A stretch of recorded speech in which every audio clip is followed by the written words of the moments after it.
Hi, this is Connie from Connie George Travel Associates bringing you Connie's Travel Minute.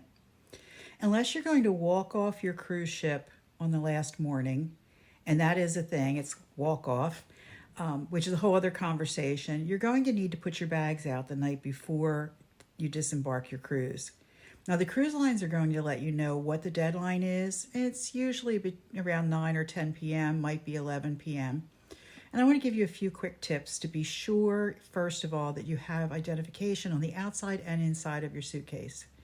And make sure you have everything you're going to need for the overnight and to leave the ship the next morning. You'll need your toiletries, your medications, your ID and proof of citizenship, clothing, and a pair of shoes. You do not want to be that person who disembarks in their pajamas and their slippers.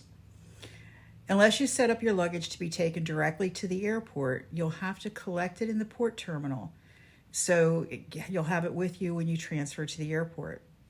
For more cruise tips and to book your cruise, contact me at Connie at cgta.com at Connie George Travel Associates.